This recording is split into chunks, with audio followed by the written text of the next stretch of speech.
Start. I had an emergency to deal with at my office, so hopefully it won't delay things too much going forward. So we'll start with a round of introductions. My name is Councillor Amanda Pinnock. I'm the chair of the panel, and I'll be dealing with the hearing this morning. I'll move over to my colleague, Councillor Arshad.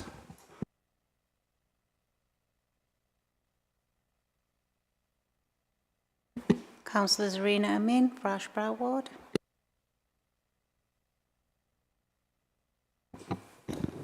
Hello, I'm David Stickley. I'm one of the solicitors that works for the council, and I'm here to provide any legal advice to the panel should they need it.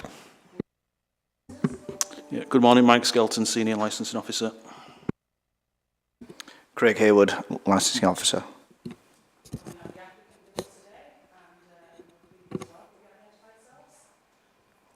Hi, I'm Molly Power.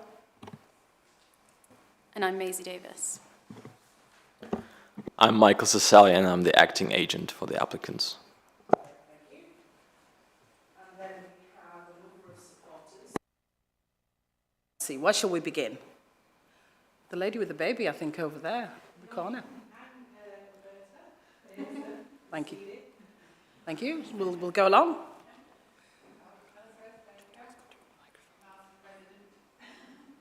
Okay.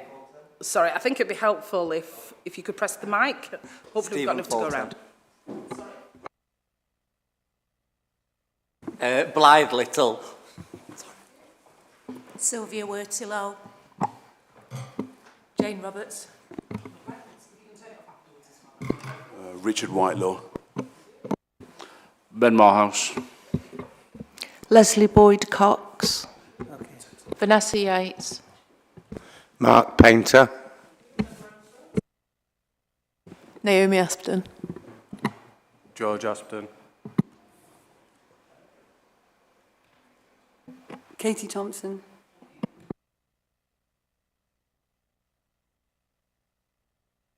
Michelle Howe. Olivia Howe.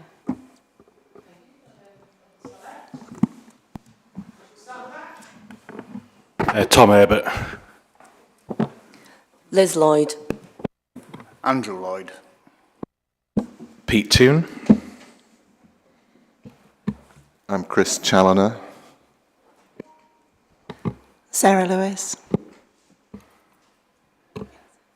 Hannah Gill. Dave Green.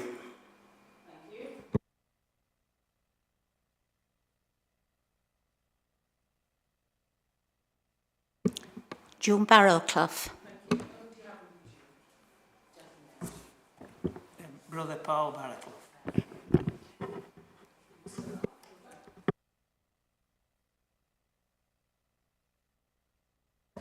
I'm Abigail Marlowe, the local democracy reporter for Kirklees.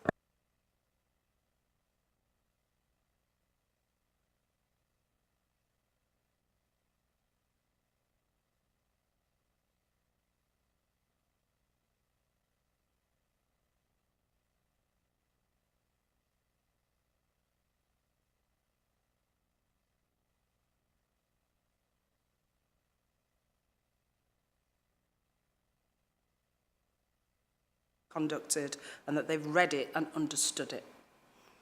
Yeah? Lovely. Anyone hasn't received it and doesn't understand it? Fantastic, that's great. So we'll begin by going through the minutes, the agenda. We'll begin by going through the agenda and then the purpose for why we're all here today. So any interest to declare from my colleagues? Councillor Arshad? None. None. Thank you. Admissions of members of the public. Well, it's a public meeting, as you can see, and also it's been webcast. Any deputations or petitions? None received, Chair. Thank you. So today we're here in relation to an application for the grant of a new premises licence in respect of Oi Dumpling, situated at 9 Peel Street, Marsden, Huddersfield. We will begin by asking the licensing officer, please, to outline the application that's here today. Thank you.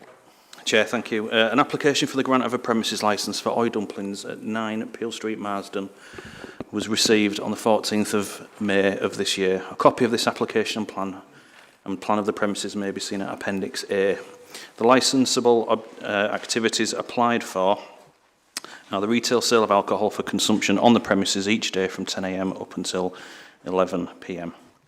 During the consultation period, a total of 4 representations were received in respect of the application. All 4 representations are from members of the public.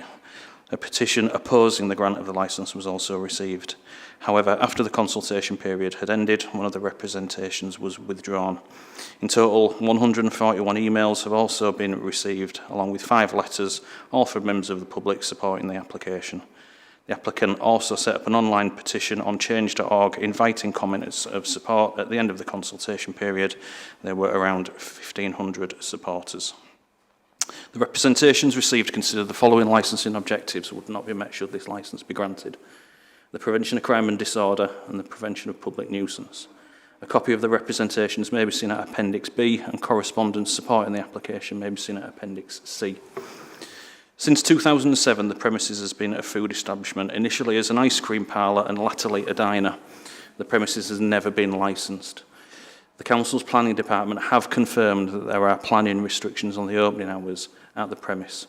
Currently, the trading times are restricted to 8:30 to 6 p.m. Monday to Saturday and from noon until 5 p.m. on Sundays. The applicant has indicated that they will seek to have these timings amended with planning in due course. Despite the current restrictions, there is no reason why the application cannot be determined by the panel today. I can confirm that consultation has taken place in accordance with the requirements set out in the Licensing Act of 2003. 4 representations had been received, although, as mentioned, 1 was subsequently withdrawn. No representations were received from the responsible authorities. 1 email from a ward councillor was received that supported the application. And finally, when determining the application, members, having had regard to the representations, may take such steps as they consider appropriate for the promotion of the licensing objectives, those being to grant the application with appropriate conditions, to exclude from the scope of the licence any licensable activities which relate to the application, or to reject the application. Thank you. Thank you. So we'll move over to questions. So I have a question, just a brief one. So the trading times at the moment is restricted, 8:30 a.m. to 6 p.m. Monday to Saturday, and 12 noon until 5 p.m. on Sunday. So they're likely to have to make, if for example, we make the application, we grant the application, it's likely they'll need to obtain planning permission to extend to that same time period to meet that. Is that correct? Yeah, it is. Yeah, the Section 182 guidance that accompanies the Licensing Act is very clear in that it states that if there is a discrepancy between planning hours and licensing hours, which there often are, then essentially the licensee has to follow whichever comes first. And if they don't, then they're at risk of enforcement action and prosecution by planning. But a licence can have different hours to planning. The licensee just needs to understand that they need to follow whichever comes first, as I said. Could you just confirm which one takes precedent, licensing or planning? Neither. It's whichever comes first. Yeah. I just wanted that clarifying. Councillor Arshad? Councillor Amin, any questions? None at this time.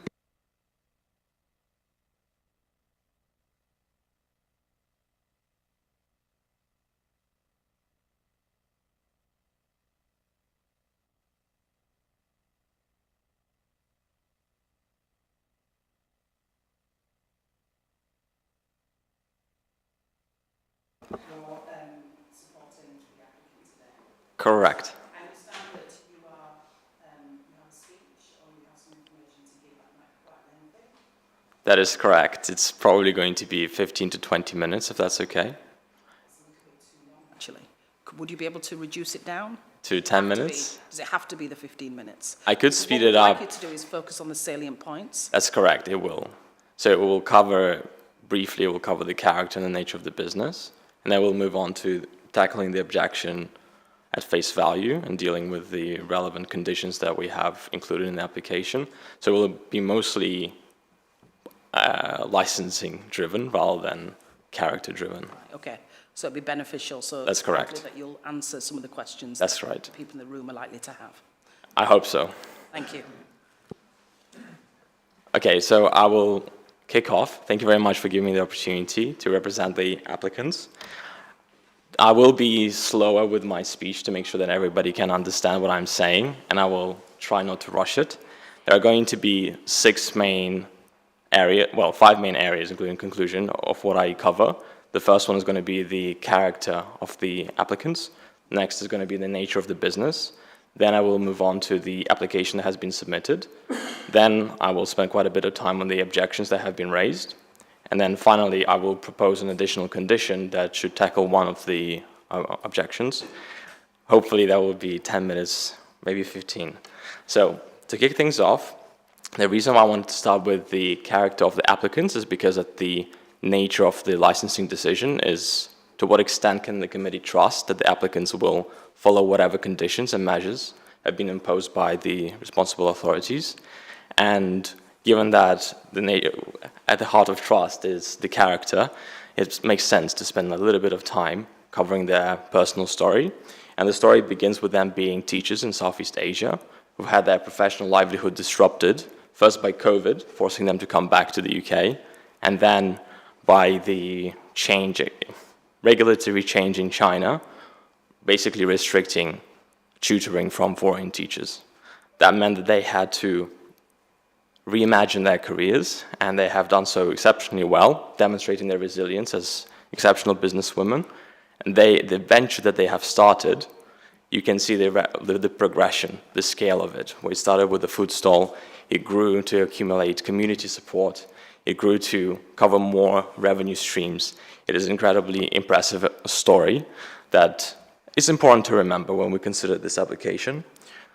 One last point on character and the nature of this business is the community support that has been received. We see it present here, but then there are also the 2,000 people who cannot fit into this room who have also expressed their support, demonstrating that these businesswomen are investing into the Marsden community and the economy. So moving on to the nature of the business, it is important to remember that the primary use of the premises is that of a cafe in the morning and restaurant in the evening, with the supply of alcohol being an ancillary use.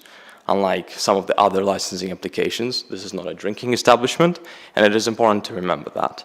The reason why alcohol is an important aspect of such hospitality businesses stems from the nature of the British culture. We all appreciate that it is very common in the UK to be drinking alcohol alongside the food that you're consuming. And indeed, this is something that the applicants have experienced themselves in the initial stages of their business. Frequently, patrons wouldn't come into the venue because alcohol wasn't provided. So in the context of the hospitality industry struggling as much as it is, first because of COVID, then because of the rising food prices, VAT being an extra consideration, given the nature of the hospitality industry right now, it is important that applicants have access to all relevant revenue streams because they are fighting for survival rather than pure financial profit. So moving on to the application. This application has been submitted and carefully drafted, demonstrating the diligence of the applicants when it comes to the policy matters and the legal matters. We have included extensive measures with the application. Some of them have been included in Appendix A, but there was an additional document supplied covering a longer range of conditions, basically showing that the applicants preemptively tried to address any possible objections that might be raised. So a lot of the points that I'll be covering later on have already been included in the application. I also want to note that there have not been any representations from responsible authorities, and this is a sign that the application has been drafted in line with the licensing policy and respecting the work that the authorities are conducting. It's again a sign of a measured approach and demonstrating the character and business acumen of the applicants. They are serious about this project, and they have demonstrated that with their application. The last point on the application is the cost of proceedings. I would like to note that the overall cost is around $21,500 to the applicant, both in terms of direct cost as well as opportunity loss. Of course, this hearing has further delayed the grant of the licensing, and the reason why costs are important is because there is a concurrently happening planning permission application, and in the event that the committee requests a new licensing application or a variation of an application, there will be additional costs, both in terms of direct costs and opportunity loss, which is a very important consideration. The business cannot be operating right now. Moving on to objections, there are overall 6 objections that I have derived from the representations. The first one is the noise disturbance related to the opening hours, then the economic impact on existing establishments, then the planning issue, the most important one in our opinion, the business model shift, the potential business model shift in the future, the social disorder and the ale trail issues, and then finally parking issues. I will cover each one and demonstrate the measures that we have already proposed in the application, as well as any other arguments that are relevant. But again, I would like to remind everybody present that anyone can object to anything. What matters is the substantiation of the objection, and in many ways that is the primary role of the authorities. They are best placed to find the relevant evidence and raise objections with regards to the application. Police has all the stats on the relevant crime in the area, so they are best placed to raise objection related to crime and disorder. The environmental health team, they have all the relevant stats as well as their own procedure for dealing with public nuisances. And finally, the planning team has their own mechanisms for dealing with any planning issues. This is important to remember as I tackle each objection. So, starting with noise disturbances related to the opening hours, the opening hours that have been requested are up to 11 p.m. That is a very standard and reasonable opening hour for a restaurant. This is an application for a 2 a.m. or a 3 a.m. close. 11 p.m. is very reasonable. In addition, the applicants have already introduced noise reduction measures. The premises is insulated. There is also a measure that has been proposed to keep the windows and the doors shut unless necessary for entrance. And then finally, there have been previous operations tested via temporary event notices, which have resulted in no disruption to local residents, and that is, in a way, evidence that noise disturbance with a permanent extension of the opening hours is not going to be an issue. Moving towards the second objection around the economic impact on existing establishments, I would just like to note a contradiction in the objection. On the one hand, there is concern for the public nuisance. On the other hand, there is concern for local drinking establishments. That is a contradiction. However, looking at this at face value, the venture will complement existing businesses because it's producing an entirely different business model to the one that's currently in the area. This is a venture that's focused on the culinary excellence and premium drinks provided alongside it. It will bring new tourists into the area who are food-interested tourists rather than drink-interested tourists. So this is additional traffic that will come into the area, positive traffic that will only positively impact the community. Moving on to the planning issue. First, I would like to know that the applicant has already applied for a planning permission, and given the lengthy process of both the licensing and the planning processes, we can appreciate that concurrent applications is the only way to reduce the operating loss that will happen if we allow them to happen one after another. So that is why they have been applied concurrently rather than first the planning, then the licensing. I would also like to note that at the end, we will propose an additional condition, which will hopefully alleviate any concerns from the committee. Moving on to the business model shift, again, I would like to note that the primary use of the premises is that as a restaurant, the ancillary is that as the ancillary uses to provide drinks, premium drinks with the food. Any further variation to the business will require either a licensing variation or a fresh application entirely. So in a way, that concern is not merited. Next, we have social disorder and the ale trail issue. Again, based on the differentiation on the business model side, this does not seem like a relevant concern. The ale trail issue attracts people interested in drinking. The applicant is focused on patrons who are interested in culinary excellence, very different crowds. I would also like to note that any issue related to social disorders have in a way been mitigated and tested with the temporary event notices that have been applied for in the past, and they've demonstrated there were no unreasonable activity caused by the venture and no issues with social disorder.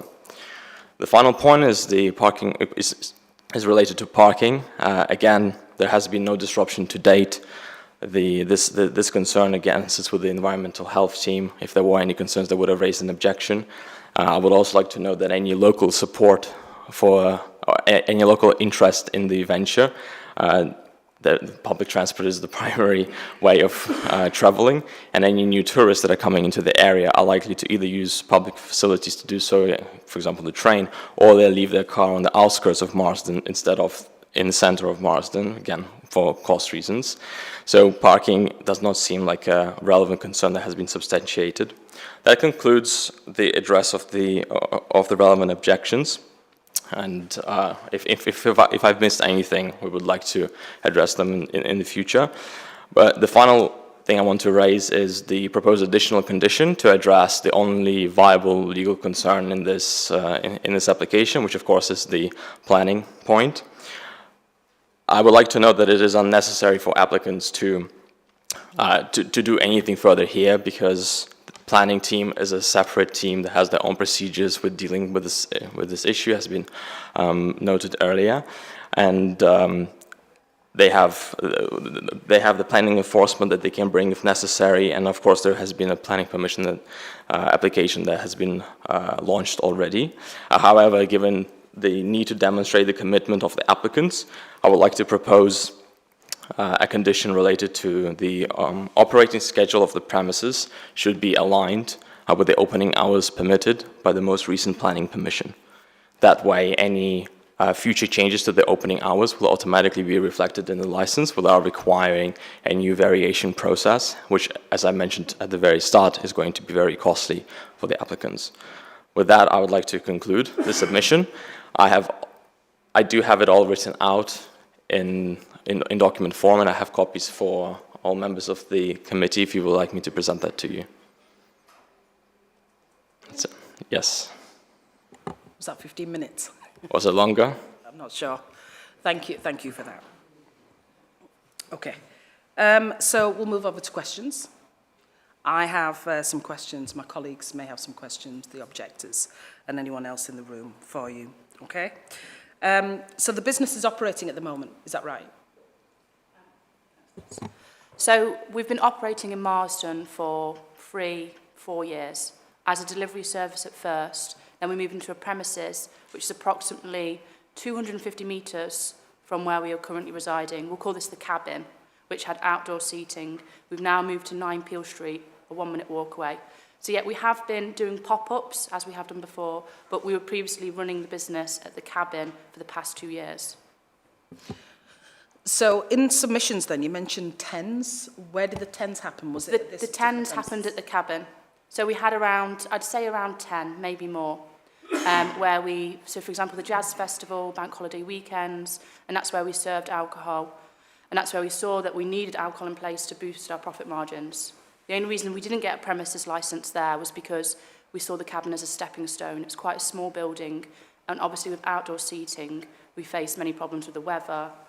And yeah, we were looking for an indoor place. 9 Peel Street, Marsden popped up in the town centre of Marsden. It was the perfect location. Thank you. So you mentioned, so I want to ask a question about clientele, the type of customers you're likely to attract. And you mentioned, people coming in for tourism purposes, so on and so forth. Where do you see your customers coming from? I'm assuming that some of the, the people here today are likely to be customers, but where do you see your customers coming from? So our customers are a range of locals and also people that we've picked up along the way from doing pop-ups, and also our stall on Manchester Christmas markets. So we couldn't really pin it down to a demographic other than people who enjoy food. And yeah, that's all I've got to say, really. Thank you. I want to know a little bit more about the offer. We've seen, obviously, in the agenda and with the information that objectors have raised issues about, as you mentioned, noise nuisance. Parking is more of a planning consideration. although it can cause a nuisance issues and some of the others that have been raised. So I want to know a little bit more about what the offer, what sort of business, you know, you've got in mind. Yeah. And So- how it will really address some of the issues that have been raised. Yeah. So I really can't stress enough that we are a food-first business. We started this business, which is, our main product is dumplings. So they're all handcrafted, all handmade. Me and Maisie make them from scratch, along with everything else on our menu. It's majority handmade. And with the Street Food Festival, we went on to win a few awards. We won the Northern title of the British Street Food Championships. We then went down to London and won the Spice Award. We were nominated for a Chopsticks Award. We went on Sunday Brunch. Like, people have seen us from the accolades that we've achieved. And that's why they come. They come to try our food. And our menu is centred around that, but it's all about food. And as we've realised along the way with the cabin, which didn't have an alcohol licence, we did do BYOB a couple of times, but people need consistency. They want consistency. They want a beverage that's been chilled. They don't want to go to the co-op to get the alcohol. And they want to be able to pick something that we've selected that complements our food as well. But yeah, it's a family-orientated food-first restaurant. That's exactly what we are. Thank you. And just to clarify then, the opening hours, what's that likely to be, please? So currently, we will be in line with our planning permission. So Thursday, 10 till 6, Friday, 10 till 6, Saturday, 10 till 6, Sunday, 12 till 5. Obviously, as you know, we're in communication with planning and hoping to get those extended because we would need longer hours to survive. I don't have more questions for now. We'll go over to my colleague. Councillor Arshad, any questions? It's just to help everybody in the room from both sides. You've mentioned premium drinks versus drinks on a number of occasions. Just to help everybody understand, are you referring to drinks that will enhance the eatery experience, you know, rather than any sort of behaviour that is going to be unbecoming of, you know? So if you just expand on that a little bit more, hopefully it'll help everybody. Yes, so we hope to offer natural wines, craft beers, and imported beers, which all cost us more to put. They cost us more, so obviously they're more expensive for the customer, and it will be food. It will be drinks that complement the food. Thank you. Councillor Amin, any questions? So I've got a couple of questions. I just want to touch on the noise reduction measures that you've outlined. So you've said installation will be introduced. So what type and where? And have you spoken to the objector or the lady who lives above? And has it solved the noise problem? So the walls are already cladded with insulation in the building. As for noise reduction, of course, we would take all of the measures that you're meant to take as a responsible licence holder. The windows would be shut at a certain time. We have air conditioning, so there's no need for them to be open. In terms of the glass bin, the glass bin is around the back. The closest glass bin is the pub across the road. Their bin is closer to our property, which belongs to the pub across the road, than the one we have. It's around the back. Management of people when they're leaving, of course, will have signage that says be respectful of our neighbours. We want to be respectful of our neighbours. So we will have all of these procedures in place. Just to add to that, in the proposed additional conditions that came with the application, there has also been a restriction on the delivery hours, any relevant deliveries of food and any waste management related noise to not happen outside of the licensing hours, thereby reducing noise further. And also the dispersal policy is a document that will be specially designed and complied with. So it's not just we're going to make sure that people leave quietly, we're going to have a dedicated policy to measure that, which can be reviewed by obviously any licensing officer that comes to review the premises.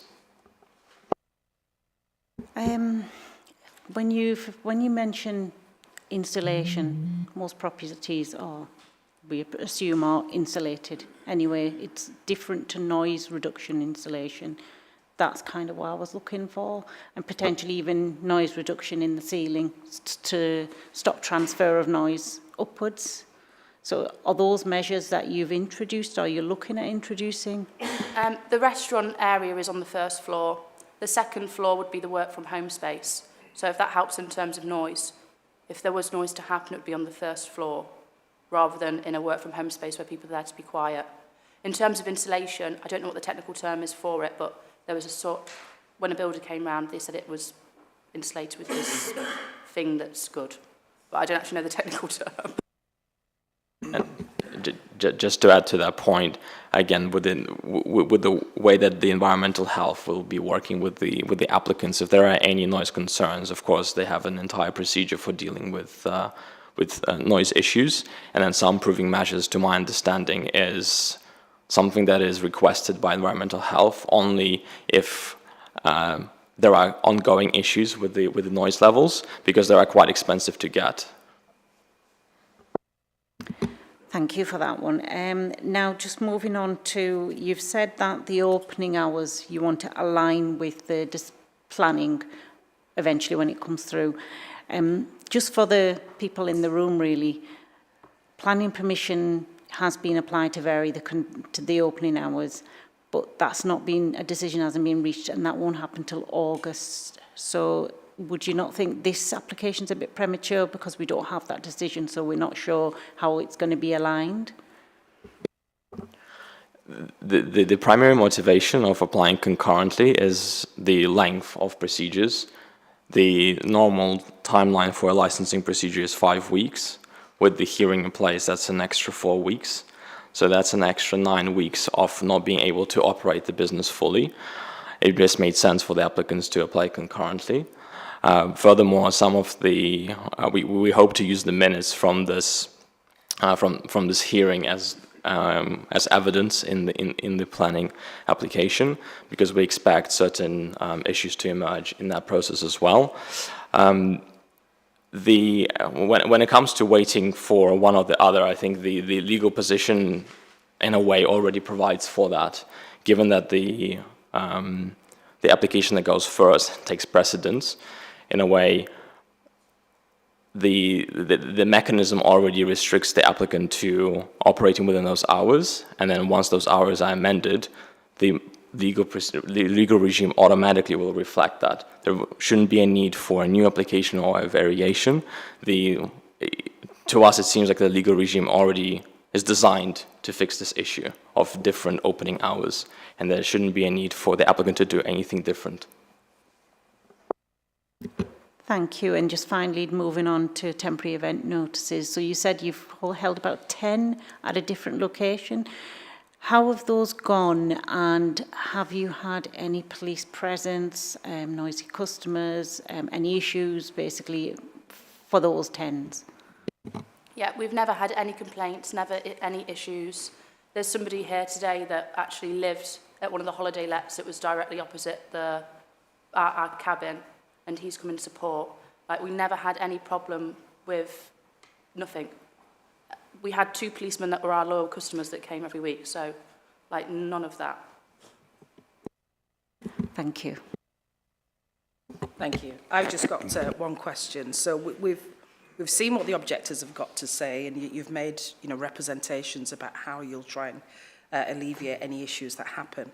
Are you willing to work with, listen to people who have any concerns, any objections, if the licence was granted? Of course we are. We've always been open to a discussion or a conversation. We want to work in harmony with our neighbours. We've never set out to have any conflict or make anyone uncomfortable. We'll do everything we can to make sure that our cafe is a peaceful and serene environment, and that we won't impact the enjoyment of anyone's home or business. Thank you. Okay, so we'll move over to questions from anyone else. Is it Mrs. Barraclough? Do you have any questions for the applicant?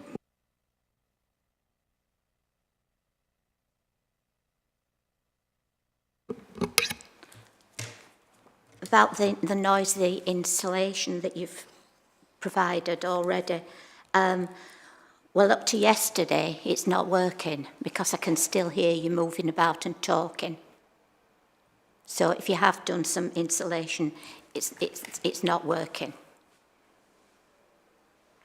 Thank you. Is there a question in there? Any questions? You just want to make that comment? Okay. Do you want to respond to that comment? I do have a question, actually. We spoke to the previous owner, her name's Tracy, and she told us that you had already had your side of the wall soundproof years and years ago. Sorry, but that's not true, no. I've never had any insulation put in my property, no. Okay. It was just information I received. No, sorry. Can I just add one thing? Yeah, unfortunately, you might be hearing us move around at the moment because we're renovating the building. So obviously work's going on within it, so it might be a little bit noisy then. I can understand that, yes, and I appreciate it. I also have been making noise with renovations the last couple of weeks, but no, I finished mine. You're still on with yours.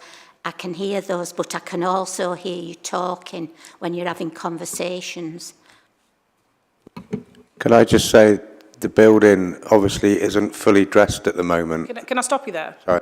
You can't speak at this stage, okay? You'll have your opportunity when the time comes. So I don't know if you want to respond to what the lady says. There aren't really questions in there. There are more comments, which we are going to get to at some stage. Okay, because it'll be interesting to have a lot more context, where you live, you know, is it in Crutz? Don't answer those questions now, but it'd be interesting to know a lot more about that, and then we can understand what your concerns are, okay? So, licensing officer, any questions? Okay. Supporters, any questions really of the applicant? I think, okay, the lady there in the blue. I have a question of the objector. So my question, sorry, the applicant. Sorry, not the applicant, just the objector. Can I make a statement though, just in relation to noise? Stage, no. Okay, no problem. Thank you. Thank you. Okay, so there's no more questions of the applicant. So we're moving over to the supporters. I think that would be the best way to deal with things. So we have a number of supporters here today, many supporters. What I'm really conscious of is repetition. What we don't want is lots of people saying exactly the same thing. I'm more than happy for supporters to speak, but if you can limit it, please, and there's no repetition, if you can do that, that would be excellent. So could you raise your hand if you want to speak? Fantastic. Start with the gentleman there at the back. Hi everyone, as I introduce myself, Mark Painter. I've been helping the girls with the reconstruction of the shop to turn it into a wonderful eatery. Regarding... Sorry, can I stop you there? My Yeah. colleague is telling me you're not on the list to speak, and it's my fault. I should have asked you to identify yourself. Okay. Can you just tell me your name? Yeah, Mark Painter. Mark Painter. Painter. Just bear with me a second, please. Have you put in written submissions or a written... Yeah, I don't always understand things with my autism, sorry. Right. But I did say I wanted to speak, but I don't know if I missed it or not. So did you send anything in writing? Yeah, I sent it in writing saying, I sent an email in proposing everything that was going on. All right, thank you. Just bear with me a second. Okay. Just double check. It's important that we follow the legal procedure. Yeah. So just bear with it. Unfortunately, the submissions were made out of time, so unfortunately you can't speak here today. And I have to be fair, because if I allow that, then I have to allow other people to speak as well who aren't on the list. So I apologise. Hopefully, somebody else can make the points for you. Okay, thank you. So I think the gentleman there at the back who had his hand up, could you just identify your name just to make sure? Yeah, it's Tom Herbert. Sorry, there's a long, extensive list. Just bear with us.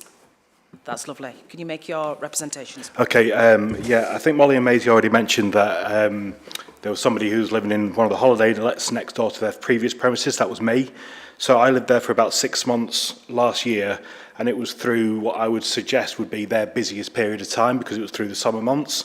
And because it's an outdoor premises, that's probably the most likely. During the summer months, people are going to be there, the noise levels are going to be the highest, the footfall is going to be the highest, the turnover is going to be the highest. Never once did I have any issue with them, with their customers, with anything to do with their business. There was never any incident with the police. There was never any nuisance, no issues at all. More than that, though, as responsible business owners, I was there with my dog and my son. Every single morning, you wouldn't even know there was a business there. It was clean, it was tidy, it was as if they were never there. They would have multiple people through the day who were visiting, and then in the evening, again, it'd be like no one was ever there again. So when we're talking about the character of the owners and their responsibility to that environment, I can't imagine that there'd be two people more responsible than these two. Moving on to the second point is, I believe that the licensing gentleman said that one of the concerns is the nuisance, the public nuisance issue. When we talk about the nuisance side, we're talking about inconvenience or annoyance to the public. These people enhance the community. They don't damage it, they enhance it. If we look at other people around that, the Marsden area, we've got similar business across the road that does Asian cuisine above a pub. We've got Peel Street Social almost next door that does international cuisine and is a licensed premises. We've got a restaurant on the other side that's a licensed premises that does food. I can't see how if you give a license to all of those, these are going to be the problem.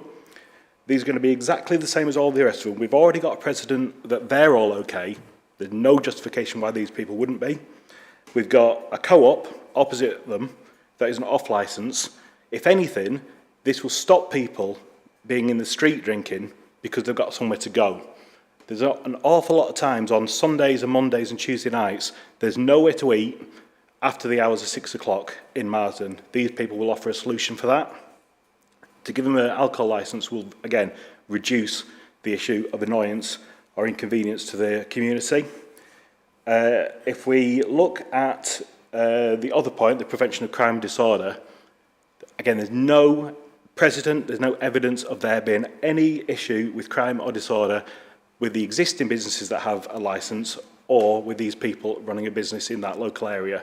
So to then deny them an alcohol licence would just be pernicious. There would be no justification for it based on the evidence that's at hand. The final point that I would say, we're talking about the noise nuisance. It's a business.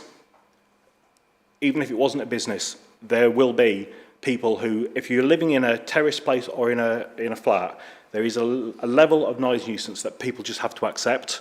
There's no legal standard, there's no limit or higher or lower.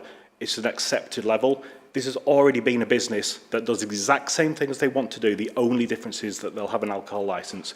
They're not saying it's going to be a pub. They're not saying people are going to go in there and get drunk all day long. They're saying you'll have 1 or 2 drinks with your meal, which is the standard that anyone would do. At the moment, it's a cafe where people are in there talking to each other, communicating with each other, throwing parties, having meals, doing whatever they want to do. There's no evidence that having 1 or 2 drinks in addition to that would make the noise nuisance any worse than it currently is. So, to conclude, looking at all the evidence that's in front of me and my own experience of living in Marsden and knowing these two business people, I can't see any justification why you'd deny them this licence. Thank you.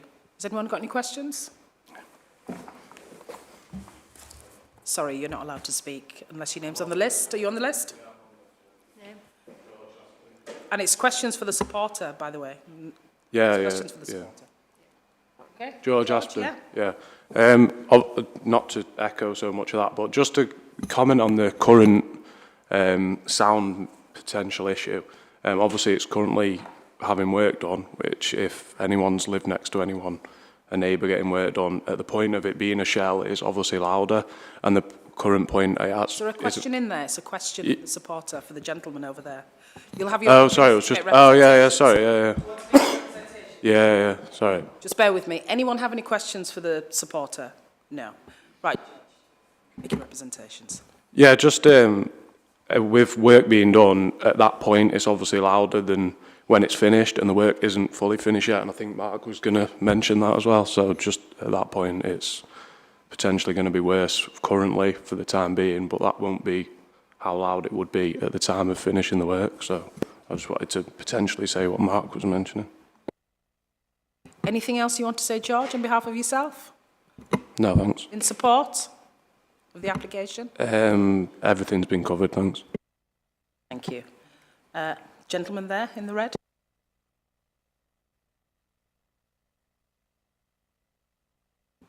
Could you just confirm your name? Dave Green. Lovely. Yes, make your representations. Oh yeah, thanks. Just bear with me a minute because I'm trying to cut out bits that have been covered earlier. Okay, so one of the things that I wanted to make the point of, if you'll again bear with me, I'll find it. I don't want to repeat what's been said. So if we look at Marsden Community Trust and other local groups, councillors that are working within the Colne Valley and Kirklees Council, they're all working together to find out what really matters to the people of Marsden. And to that end, they reached out to the community and over 4,000 comments were recorded. And yeah, they did identify that there was some antisocial behaviour from the ale trailers, but I think the applicants have demonstrated that this business will never form part of the ale trail. And I'm confident that the applicants will work very hard to ensure that they comply with any legislation.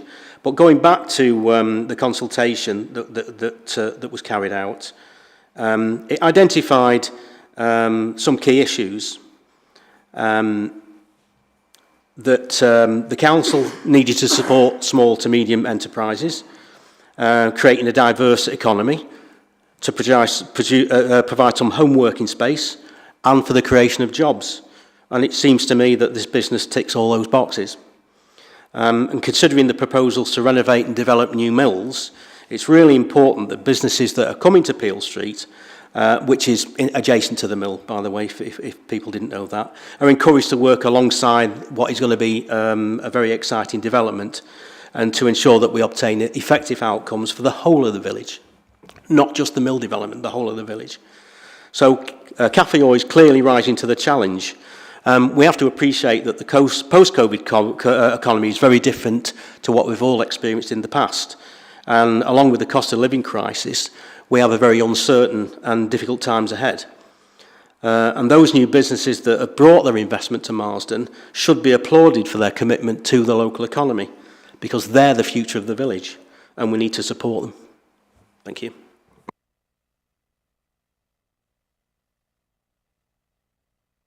Okay, we'll move on to, I think, the lady next to you. Hannah O'Gill.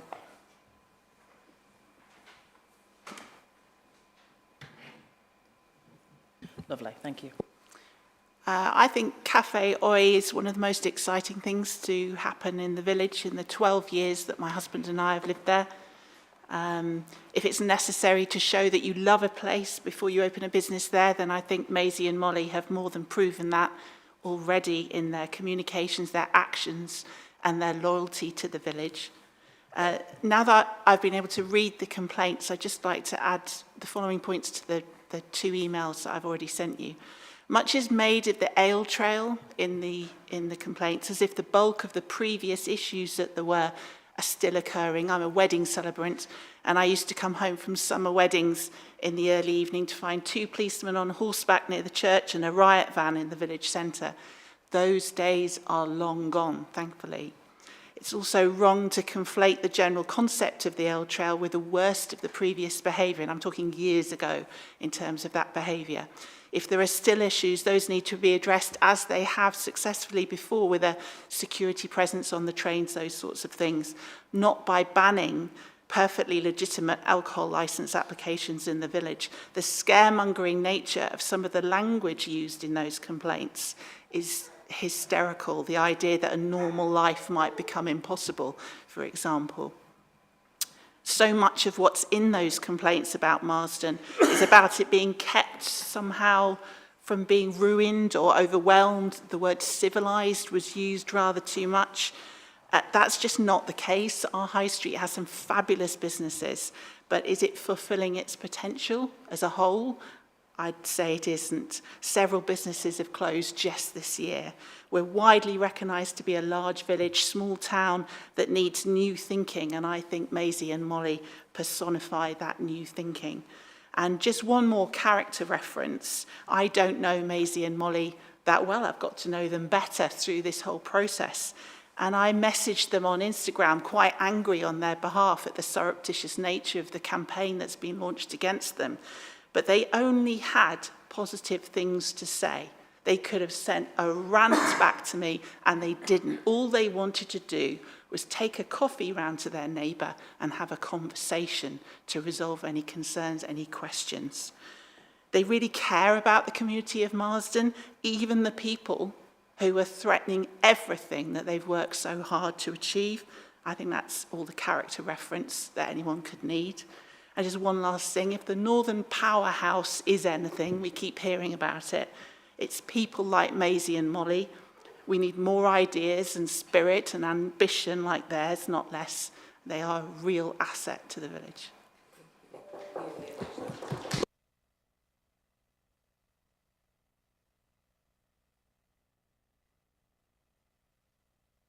Thank you. Any questions for Mrs. Gill?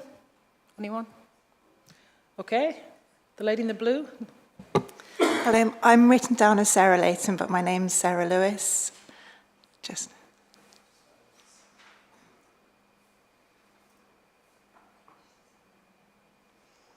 Did you say Sarah Layton? Yeah, that's correct. Thank you. Thank you. I support the points that have already been made by the supporters, but I just wanted to add 2 more points. So I've been a resident of Marsden since the early 2000s, and I have 3 children that I've raised in Marsden as well. So I've seen a lot of change in the village over time. I've also been part of the cafe scene, so very much previous to Oi Cafe opening, I remember the time when there was the ice cream parlour in the village before, and that's evolved over time.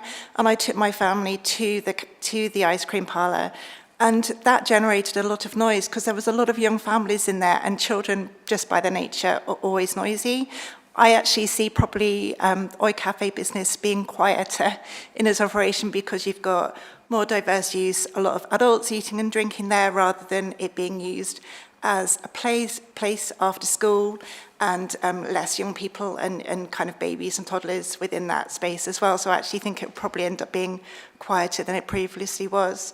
The other point I want to make that is it's so important to have viable and sustainable businesses in our village. I've seen times where there's been spaces that have been vacant, there's been closures of spaces, and that's actually led to a feeling of kind of decline. And you talk about nuisance, you know, there's no space for people to go, to interact, to enjoy their community. And I think the Oi Cafe really offers that kind of spirit. They've not mentioned that alongside their cafe offer, they also offer cooking classes and teaching, and that really kind of brings in that vibrancy to the village, that learning about different cultures, about different foods, that I think is really important. And finally, they also offer employment to young people. There's not much that happens in the village in terms of employment opportunities, and I think that's really important that they offer that to the community as well. So I really support their endeavours and hope they are successful. Thank you. So any questions for Ms. Layton? No? Okay, we'll move on to the next objector, the gentleman at the back. My name is Pete Toon. Just bear with us.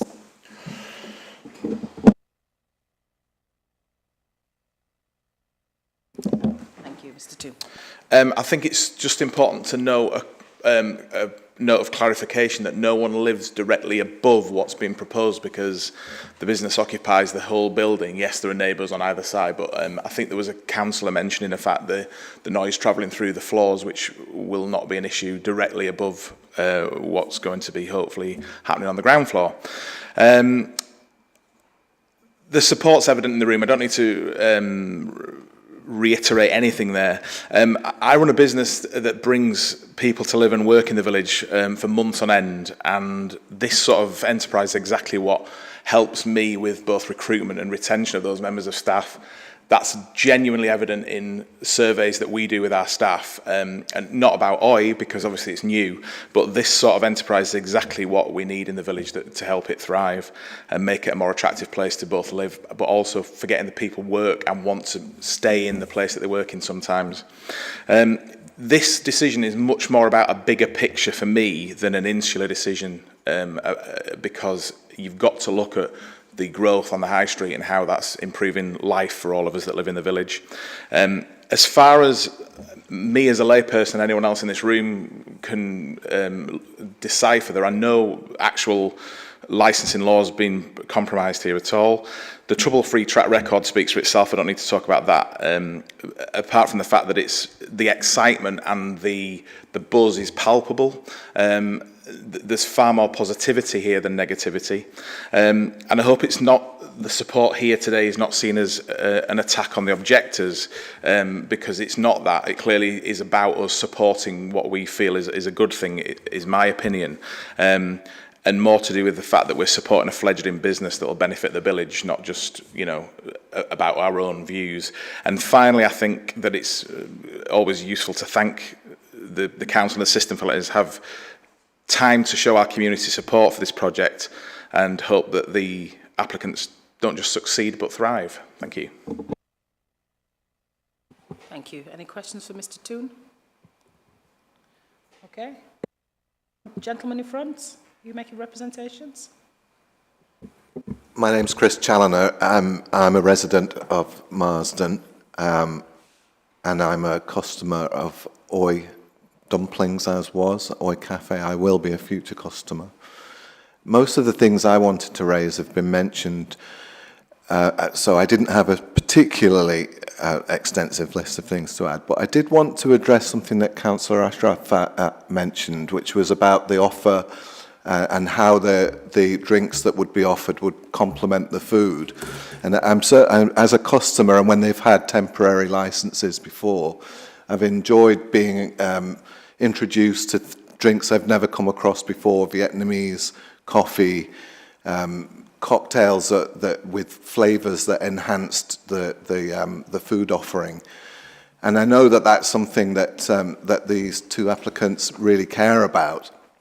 It's about the gastronomic offer. The drink is important for the business viability, and I obviously 100% support that.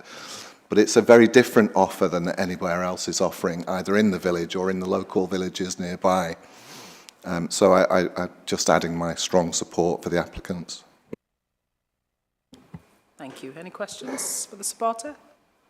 Okay, thank you.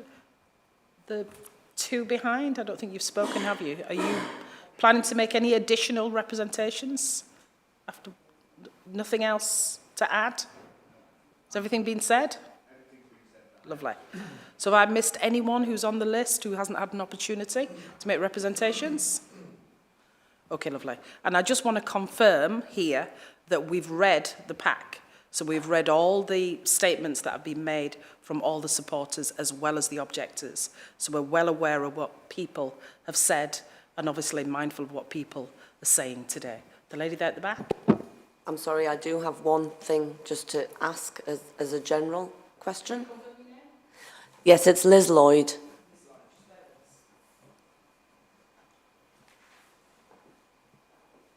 Thank you. I'm just curious if there's a feeling that the village is saturated in terms of, if the objections are to do with the village being saturated in terms of alcohol licensed premises, and if the objections would have been made had the licence been applied for in any other building, or is it specifically because it's in that location on Peel Street? Thank you. I can't directly answer that question, but from what I've read, that seems to be some of the suggestions that have been made, from what I've read. But we do have someone here today who's an objector. Thank you. So the licensing solicitor has advised me that it's not a licensing consideration. So it isn't something that us as a panel will consider. But admittedly, it's in the paperwork. It is something that's been said. But we won't be considering that specific thing. Okay, thank you. Right, so shall I move over then? If we've finished with the supporters, I'm going to move over to the objector. So it's Mrs. Barraclough. Would you like to make your representations, please? I am the owner-occupier of 11 Peel Street, where I run a retail ladies' wear shop. This is also my living accommodation, where I've lived for 40 years.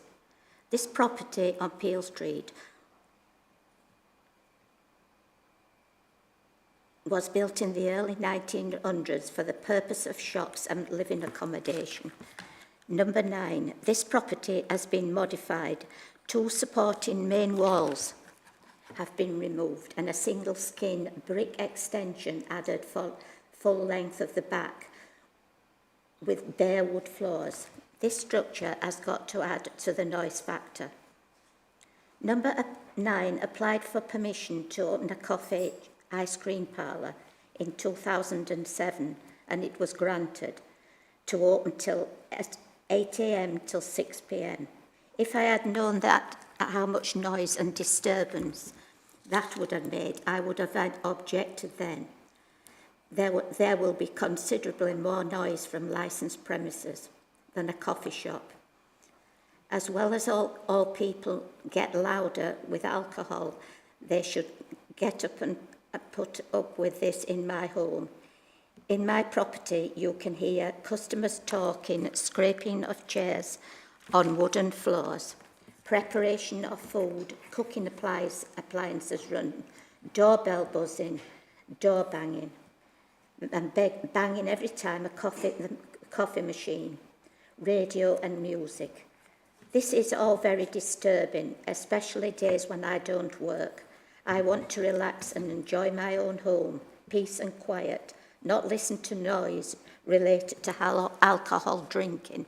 And looking at the plan for upstairs, the second floor, this was a lounge, leather suites and settees, furniture that couldn't be moved.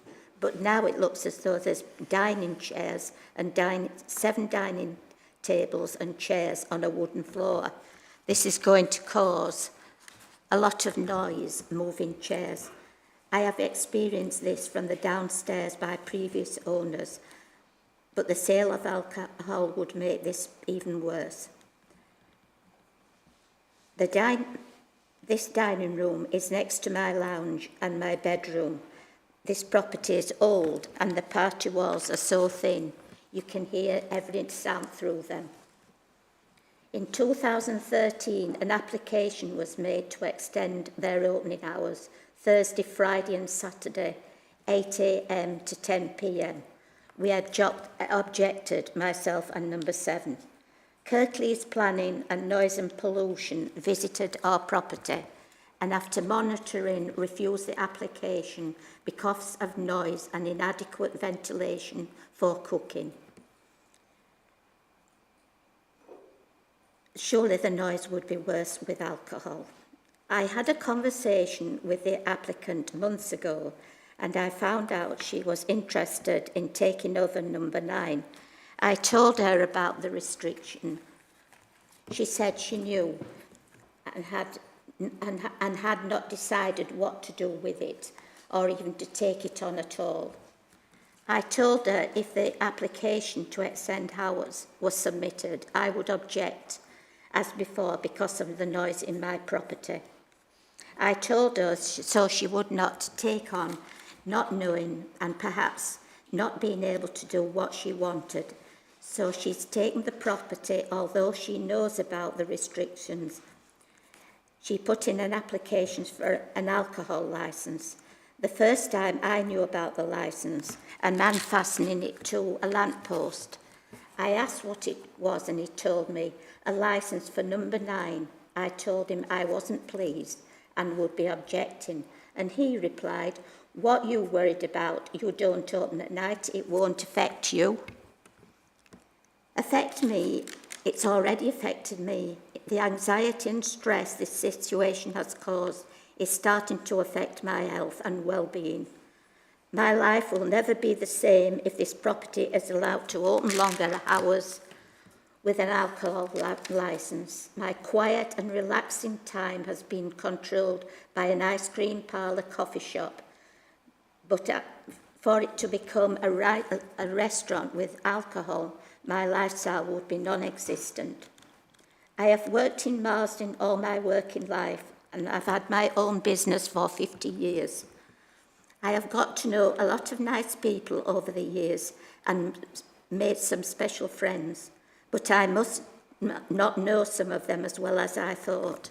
I can't believe anyone could say lies and be so hurtful things, say such hurtful things about me when they don't know the reason for my objection.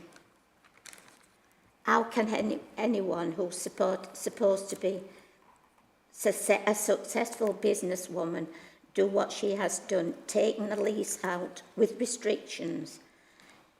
She should have made sure she could have had them lifted before taking and signing the lease.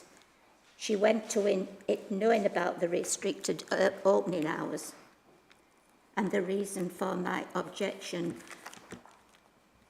posting it on social media saying that she spent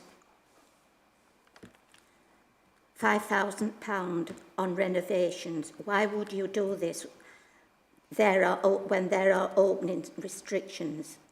And she knows it. She is just wanting support from her supporters, don't know the truth, why the restrictions are in place, and at the same time blackening my character. I ask all the people out there that think that it's a good idea to think, would you like a licensed restaurant next door to you, disrupting your way of life? Lots of you live in terraced houses, like my property, and will know what noisy neighbours are like and how it can affect your lives. I asked the applicant, you live in a terraced house, would you like this establishment you are hoping to create next to you, not being able to sit at your dining table and enjoy a meal, not being able to sit in your lounge and enjoy television, read or relax, or go to bed when you want, or have family and friends round, because if I did, this would be an embarrassment. Where is the designated smoking area going to be? On the pavement outside my windows, as no other area. Fumes will be rising and going on my lounge and bedroom windows when they are open in warm weather. Parking on Peel Street is limited is bad enough, and residents have, but it takes the situation even worse. People visiting these bars, leaving their vehicles overnight, blocking people's access and parking on private land. So residents wanting to park later at night or coming home and coming to work, they find people parked in their parking areas.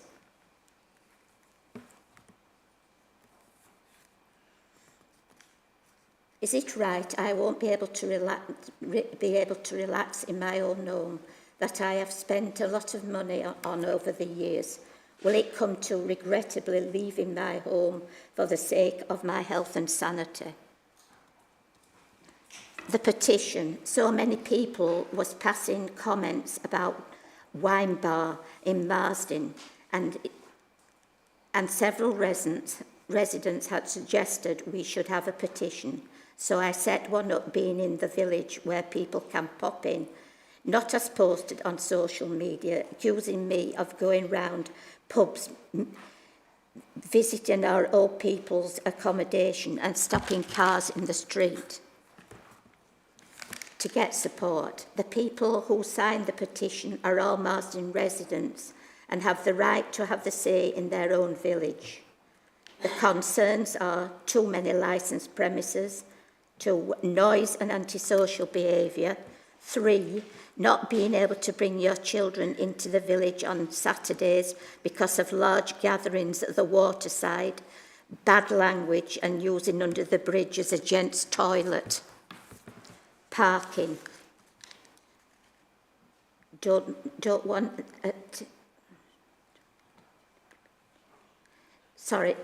Number 5, don't want our village being taken over by licensed premises too many of them, like Holmfirth and Hebden Bridge.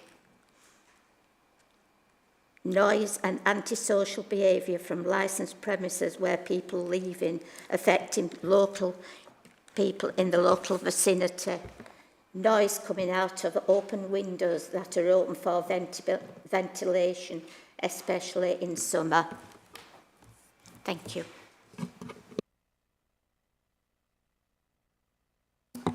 Thank you. So we'll move over to some questions now. So I've got some questions for you. Mrs. Barrowclough, if you don't mind me asking, how old are you? 76. And you said you've lived there for 40 years? I have, yes. And you run a business as well? I do. Do you want to tell us a little bit about that business? Sorry? A little bit about the business? It's ladies' wear. I sell everything the lady needs. Handbags, clothes, cosmetics,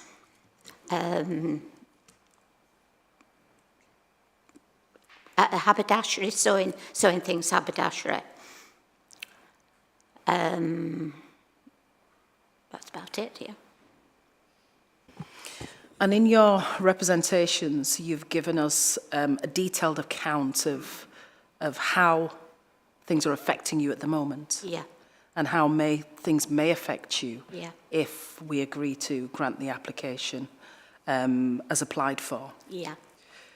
We know that they've applied for a licence until 11 p.m.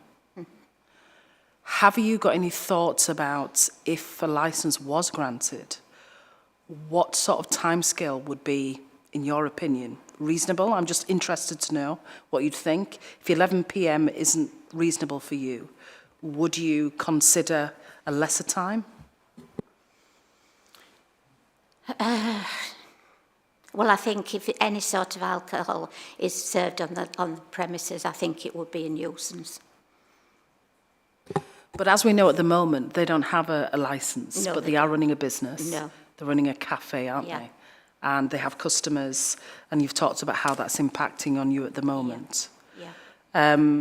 So, in your opinion, a licence that meets the opening hours at the moment, that wouldn't be reasonable either? Is that what you're saying to the committee That today? would be reasonable till 6 o'clock, yes. It's just the late night after 6 o'clock. I want to relax in my own home. Can I explore that a little bit more with you, relaxing in your own home? What time does your business close? 5 o'clock. 5 o'clock. Yeah. Is that every day or? I work Thursday, Friday. I work Wednesday, Thursday, Friday, Saturday, and that's every day. I'm open till 5 o'clock, unless sometimes I get to work later. So today we have a room full of people. Yeah. A lot of the people in this room are supporters Yeah. of the application. Yeah. They want to support the business thriving. Yeah. And they may potentially be customers of the business. What sort of message, what would you say to those supporters who are here today? Is there anything particular you'd like to say? You've heard submissions made by them, and we've talked about what the applicant wants to do. But what about the people who are supporting the applicant? Is there anything in particular you want the committee to understand?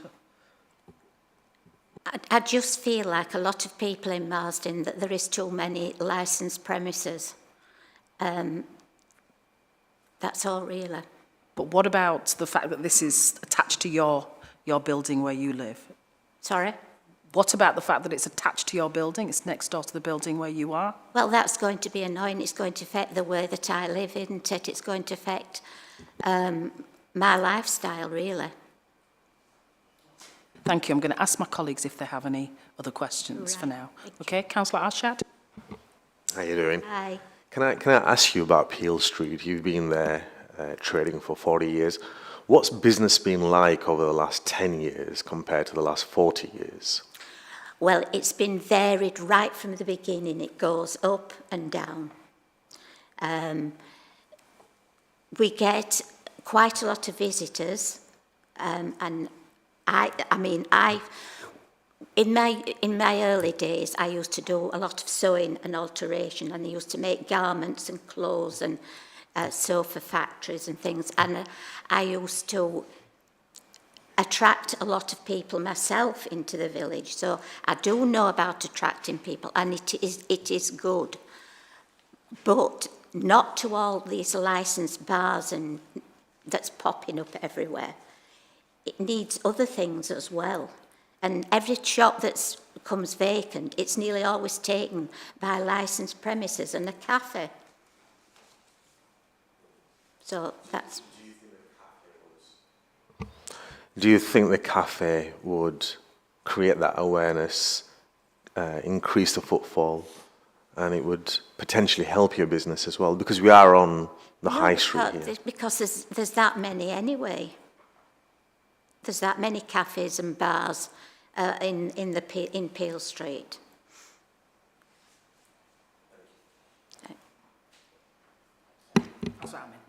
Thank you. So just touching on Councillor Arshid's point about there being other licensed premises that you've mentioned, there's cafes and bars. What's the noise and behaviours been like on an evening more recently? Well, it does vary. Sometimes during the week time it can be pretty quiet, but at weekends, or if you get like gangs coming out of the pub across the road, late at night they stand in front and they're talking. Down at the bar at the bottom of Peel Street, there was a complaint a week last Sunday for the noise that they was making, and also from shopkeepers on the street about the rubbish that there was left behind. So we do have occasionally complaints about different things. How often or not are police called? I'm not aware of any recently, but a lot of people put up with a lot of things. They just complain amongst themselves, but they won't complain to the police, because I've spoke to the police on more than one occasion, and they will say Marsden is a good place because we don't get no complaints hardly. But no, it isn't. They complain about between themselves, but they don't want to be bothered to report it. So Marsden isn't that quiet as it appears to be. Thank you. I think my last question really is around, you told us about your health. Sorry? You told us about your health and Yeah. how you're feeling at the moment. Yeah. So you talked about anxiety, stress affecting your well-being, life not being the same, not being in control. Is that how you feel now, or is it how you're likely to feel? No, I feel anxious because of all this that's going on, and thinking that I'm not going to be able to have the lifestyle that I've had before. What's your health situation at the moment? So you've given us details about lots of things that are affecting you. Doorbells going, doors banging, radio, music. You say you can't relax and enjoy your home. You can hear dining chairs being scraped on wooden flooring. You can hear the coffee maker going. You've listed a load of things. How's that affecting you right now at this moment in time? So I want to understand that level of how it's affecting. Well, of course, the cafe's been closed for a few weeks now, and of course, you know, the only noise that I can hear at the moment is from the building and the alterations, which I accept because I've been doing them myself in the last few weeks, and I have done alterations to my property, and I do appreciate all this. It's just when a cafe is opened, and like I say, the doorbell constantly buzzing, which that's still going all the time, that they go in and out now for the repairs and the workmen. I can still hear that. But all the other things are when the cafe is open. But at the moment, the cafe is open until 6 o'clock? Yep. Yeah. Well, it were up till 6. I mean, it isn't now because the business is closed. Yeah, But when the business is open, the opening hours at the moment seem to be Thursday, Friday, Saturday, 10 till 6. Yeah. And Sunday, 12 till 5. Yeah. Yeah. Yeah. That's when it was open, yes. That's when it was open. Yeah. Yeah. And you say you close your business around 5 p.m.? Yeah. Okay, thank you. I'll see if anyone else has got questions. I'll move over to the applicant. Any questions? Sorry, Sorry. Just one question from me, more on the policy legal side, I guess. Is the objector aware that there have been 2 planning applications, one asking for an extension that was approved for a 1-year test period, and I have read the notes a while ago, but I believe the planning team at the time agreed that there was insufficient noise levels to fully reject the application, but there were concerns about a permanent change to the opening hours, and a 1-year test period was granted. And the second application, to which there has been a reference, that was rejected because it happened 2 months after the first application, and it was rejected because the planning team thought that the issue had already been addressed. Is there a question in there for the applicant? Yeah, the question is awareness because of the first application, because the point is that the committee has reviewed everything and they concluded that noise levels weren't acceptable. So that was the point made, and I'm asking if there is awareness of the actual procedures that happened. Are you aware that that happened? Because if so, you would need to correct the statement. Okay, did you hear that question? Could you ask the question again? Are you aware that prior to the planning permission application that you were referring to, there had been another application 2 months before, a short period of time beforehand, where a 1-year period was given for the owner at the time to test longer opening hours? Are you aware that that happened? Are you talking about the 2013 application? I believe they both were in 2013, or maybe. So it's from my notes, what the lady said was that an application was made in 2013 and that application was rejected. That's right, there were 2 applications, yeah. In 2013? Yeah, that's right. Okay.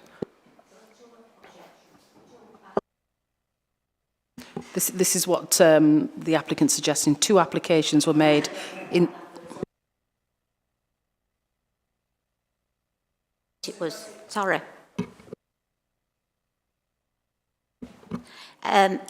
I knew about the one application. I didn't know about the other one.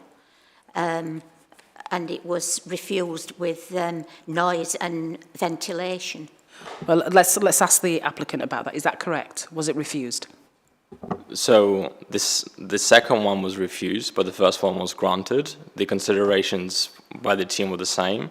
It was noise levels, and the reason why the second one was rejected, because according to the notes, which are publicly available, was because there had already been a decision reached, and it felt like nothing substantially changed about the business to grant the second application. So yes, the point of discussion was were noise levels, but the reason for the rejection was the fact that procedurally it had already been addressed. If that makes sense. But then why would it be objected to?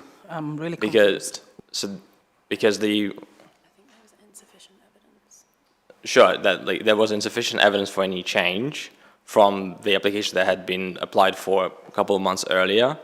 So, but that planning decision was still in effect. So given the owner at the time 1 year to test how long opening hours, but I believe that 1 year later, the owner made the decision to leave the property because they couldn't make it work financially.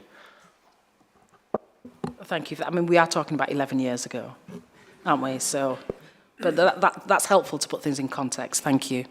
Any other questions for the objector? Yeah, I have a question. I mean, I think you stated, June, that your bedroom area is on the 2nd floor. Is that right? No, I have a bedroom on the 2nd floor and one on the 3rd floor. Yeah. So we have no intention to use... The 2nd floor will be a work-from-home space. So you mentioned there not being any couches. We've bought the couch, we will have couches again. It will be a work from home space, so it will be a quiet area. And yeah, my question to you is, would you prefer that rather than it being a restaurant area? Because that's what it is going to be. It will be a quieter area. You're saying that you're not using the second floor? It's work from home space, so people will be using it to work from home during the day. Well, looking at the diagram, it looked like that you was having tables and chairs upstairs. That was just when you do planning, you have to draw a picture of like the room. So it was just a general image of the room. It doesn't mean it's that. Right, right. So yeah, I'm just asking. It will be a quieter area. Is that something you're happy with? It'll be a quieter area upstairs if you're not using it and people aren't talking, if they're just using it as an office. But it's still noise from the downstairs noise still travels upstairs because of the walls. Yeah. We're happy. We've had the floor changed. It's an LVT flooring now, so it's not a wooden floor. It's more spongy, and we can have things put on the bottom of chairs so that they don't make noise. The legs. So you wouldn't hear anything scraping as such. Is that in the restaurant, in your restaurant? We can do that for sure. Right. Can I just jump in? So I think really the ultimate question is, if those changes were made, would it make a difference to your objection? No, it wouldn't, because there'll still be more noise, people coming and going on a night. Thank you. Any questions for the objector? The gentleman at the back there in the black? Hi. I mean, first and foremost, I think there is sympathy for you, because you mentioned there that obviously you've made the objection. You've seen a lot of people who are supporting it, and they're online and things like that. I just want to emphasise this isn't personal. This isn't about you, and I don't want you to feel that way. And so hopefully a little bit of anxiety, if that could just sort of dissipate a little bit, because this isn't about you. This is about us supporting Molly and Maisie. Mm-hmm. You just happen to be the person who's disagreeing, so it's not about you. It's not a personal thing. Just a couple of things that you mentioned in your statement there. You mentioned about smoking. Mm-hmm. Just from a legal perspective, I don't see what that's got to do with the licensing process. Right. Can I stop you there? Is there a question? I was going to ask why she would raise the smoking as an issue regarding an alcohol licence. I don't see the relevance to it. The second perspective would be, you've mentioned about the current noise situation. You mentioned your shop runs almost parallel hours with the existing one, so I'm interested to know what the issue is with the current noise situation, and if noise is the biggest issue that you've got, what the current readings of the decibel levels are, what would be an acceptable... I'm sorry, I'm going to jump in. You're asking us several questions. Okay, I'll ask a very... years old. Can you just I'll ask a very specific one question? One question at a time, please. Okay, a very specific one. What are the current decibel levels? What would be acceptable decibel levels? And what are you anticipating the decibel levels to be? Well, I mean, I don't have anything to measure decibels and noise, but that when the planning came from 2013, they measured the level of sound and they said it wasn't acceptable.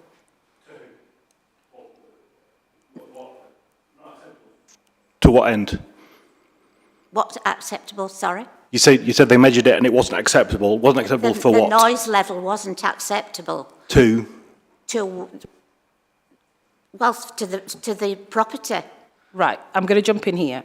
I think what the lady's referring to is something that happened in 2013. So 11 years ago, yeah. Yeah. We don't have, I mean, unless I ask the licensing officer to provide those details, and I think it's very unlikely that information will be made available today. Something happened in 2013 where the application was granted, by the sounds of it, for 12 months to see how they got on.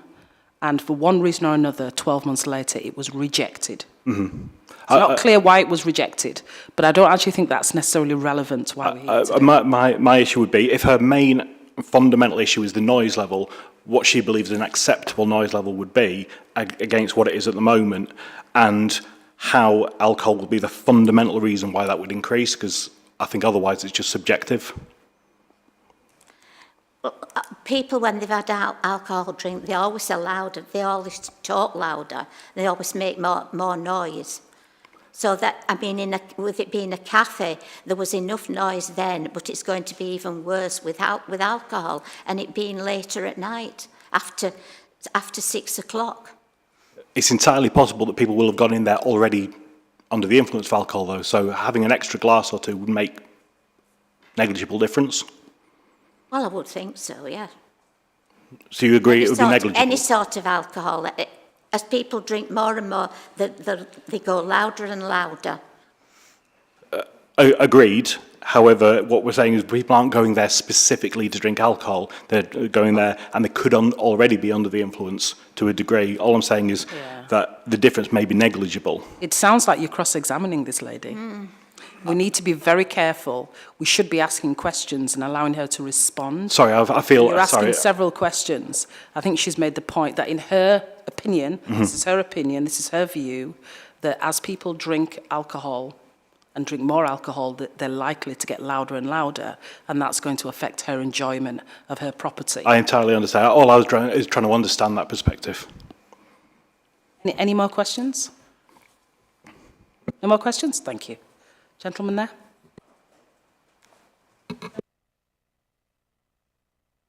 Thank you. I forgot to ask this question. Are you aware of the procedure that the environmental health offers for any nuisance-related issues? If you raise a complaint with them, and there are sufficient, and normally we provide video evidence of the noise levels. If they agree that there is an issue, they come with an inspection, they measure the noise levels on your behalf.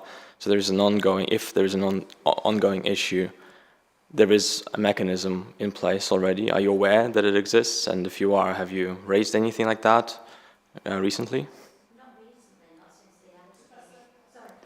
Not since the application, no. So in the past 11 years, you have not been in touch with environmental health to raise any issues around noise levels? I don't quite understand that. It's never had a license like the one that's been applied for before. No, it hasn't. But no. You are able to still raise, you're still able to raise the case with environmental health. I guess if it's affecting her enjoyment, yes. Yeah, exactly. So I'm just raising that. I'm just asking if you're aware that that mechanism exists, and if you are unable to enjoy the use of your property, if you recently in the past 11 years, if you have utilized that process. But it sounds like you've answered my question, that you're not aware and you haven't used it. I'm sorry. So I think the question the gentleman's asking is, are you aware that if you're unhappy with what's happening with the business, whether it's situated next door or what have you, you know how to make a complaint? And I know how to make a complaint how to make a complaint, yes. Is that the question you're asking? Yes, I was. And just the final question then, you're aware of the mechanism, but in the last 11 years you have not made a complaint? I haven't made a complaint, no. Okay. No, not to the authorities, I haven't, because she got the planning permission, so it was granted, so I lived with it because it was only till 6 o'clock. And I don't say it was all the time every day, because they were early, sort of Monday, Tuesday, they weren't busy anyway. So there wasn't the noise. But if it's going to be longer hours, and alcohol involved, I feel that the noise is going to be even worse than it were before. Understood, thank you. Thank you. Councillor Amin?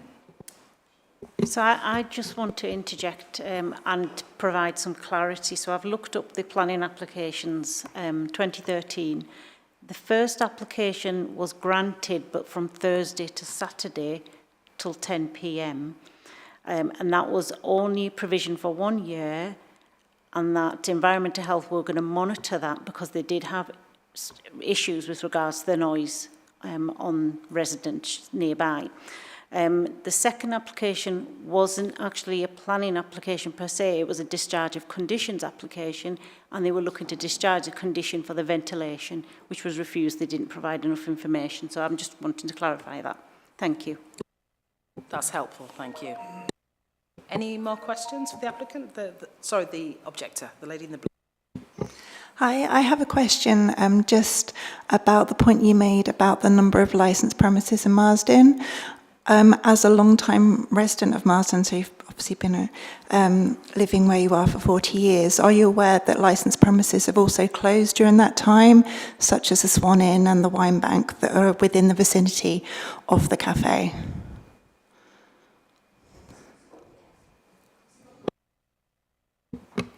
Yes. Subsequent question?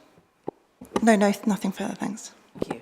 Anyone else? Any questions for the objector before we move on? Councillor Ashad? I have no further questions, thank you. Sorry, Chair. I'd just like to ask if you would like reassurance from the applicants that they would do everything within their power to prevent the use of the riverside as a drinking area and the use of the bridge as the gents' toilet. Would that assist? Because that feels that that's slightly disingenuous. Do you understand why that might be a problem? It'll be less people be using the riverside, won't it? If there isn't another licence. If another licence is applied, we'll get more drinkers. Possibly there'll be more people going down to the bridge. But and congregating on the riverside, and it puts children, families from coming into the village at weekend because they feel intimidated with the crowds and the loud noise from drinking, and also the behaviour of some of the people that visit Marsden. And I absolutely agree, because I stopped going down the village with my children when they're younger. But do you think that this particular application will genuinely make antisocial behaviour worse in the daytime? Well, I can't say that, until it actually happens. But you did in your objection. So, well, it's there, isn't it? If it's a licensed premises, you're going to get more drinkers coming at you. So it's got to add, but I can't say that it is going to do because they haven't opened yet. But the name of the establishment is Cafe Oi. It's not a bar. People are still going and having a drink, aren't they? Okay, thank you. Okay, so we'll move on. So the next part of the agenda is to give, trying to turn your mic off, thank you. The next part of the agenda is to give the applicant an opportunity to respond to the points raised by the objector. I would like to, please. So, June, I appreciate your concerns, I really do. I understand you've lived there for a long time. At the same time, Marsden is a small town or a village, and there's only a limited amount of commercial properties in the town centre. So 9 Peel Street has always and will always be a commercial property, and that will be subject to change. It was a hardware shop, then it was an ice cream parlour, and we're hoping to turn it into somewhere that's, it's not a drinking den, it's a really nice restaurant. We've spent over £50,000 on the renovation to make it peaceful, serene, relaxing, calm. We're investing into the place to make it beautiful and to bring people to the village, not to hurt anyone. And I appreciate you made your point about the phone call that you made to myself and Molly, where essentially you did try and put us off buying the premises, which of course it's your entitlement to have your say, but it's also our entitlement to purchase that property and make the necessary changes that we like. None of us own the street. We're just residents, and we all have to work together to make it somewhere that people enjoy living and that people want to come to. The other point about the noise and you not being able to relax, ultimately, we will do our very best to manage the noise and to make you comfortable. Any complaint you have, you can knock on the door and let us know. It's too noisy, can you turn the music down, or would you mind closing the windows now? We will work with you. But I think ultimately life isn't silent and business isn't silent, and none of us can tell another premises to make zero noise. I just don't think that's reasonable to expect, especially in a commercial property that is surrounded by other pubs, bars, the post office, the bakery. And also, the last thing I want to mention is, you know, you've mentioned the anxiety and stress that you've suffered because of us moving in. But I wonder if you've considered the anxiety and stress that you've given us when we watched you through the window, approaching people in the street and knowing that you had the petition going, all the while not engaging with us and not making contact with us, and to be honest, given a really hostile energy towards us when we just moved into the premises. Have you considered the anxiety and stress that you might have caused us? Okay, so moving on. Now, normally at this stage, I would ask for the supporters to really sum up. I'm wondering if that can be done in about 20 seconds or less. Is that a possibility? 30 seconds? There's 9, is there 9 of you?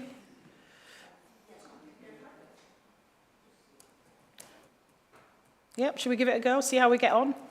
Let's use that as a benchmark. Let's use it as a benchmark and see how we get on. Who's going to go first? The gentleman in the red?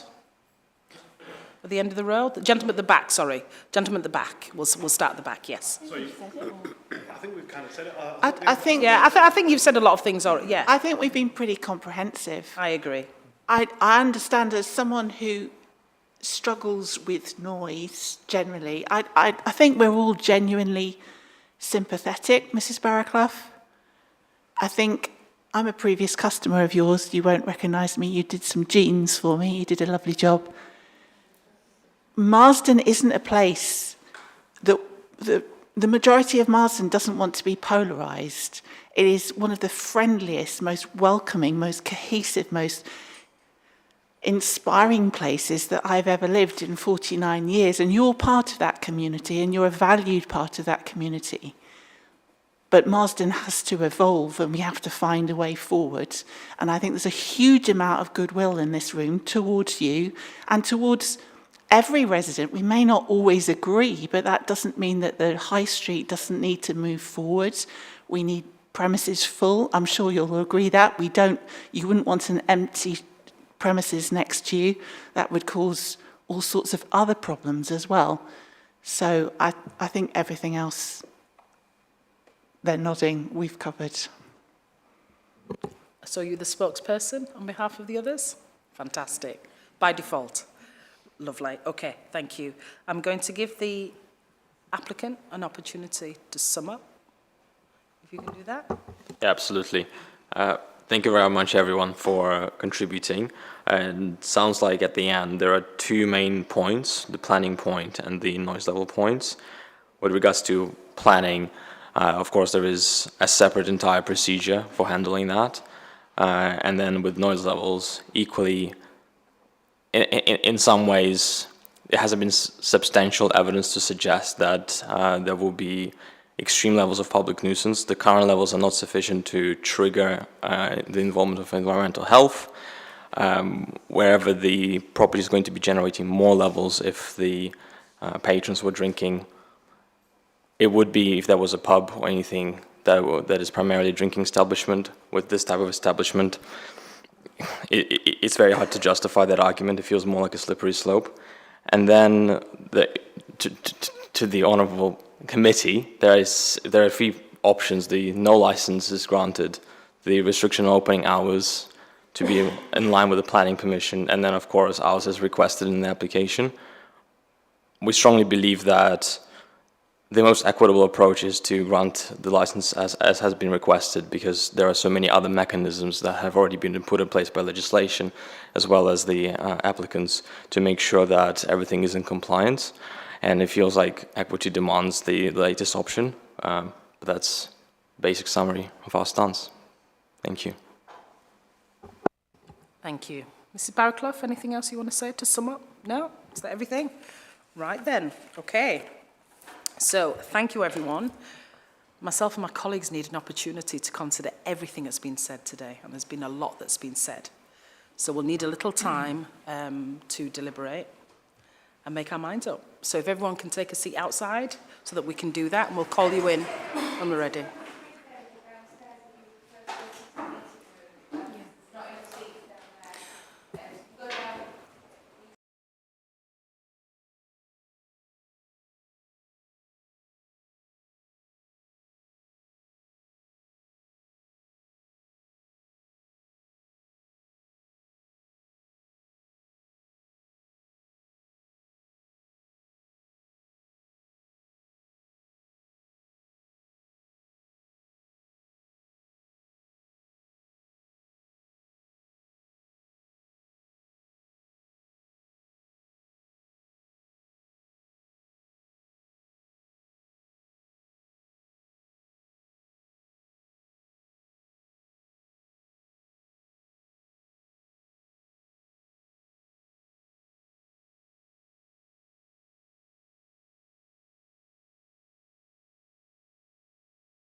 we're asked to consider the application for grant of a new premises licence in respect of Oi Dumpling, situated at 9 Peel Street, Marsden. We've listened to what's been said today. There's been a lot of evidence, a lot of information, a lot of representations in support, but also objections made.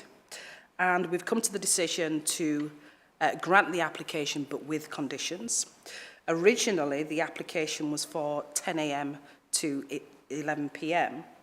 We've considered carefully what's been said. We've been particularly mindful and applied licensing objections in relation to particularly public nuisance. And what we've decided is to agree the licence as follows. Monday to Sunday, 10 a.m. to 6 p.m. If the applicant would like to look at increasing those hours, and of course it's the applicant's right to do so, the applicant can make an application to vary as long as the applicant can demonstrate that the licensing objection in respect of public nuisance can be met. So thank you everyone for attending today. The decision will be sent out in writing, and wish you all a good day. Thank you for attending. Thank you for your time. Did everybody understand that? Yeah? Excellent. Thank you.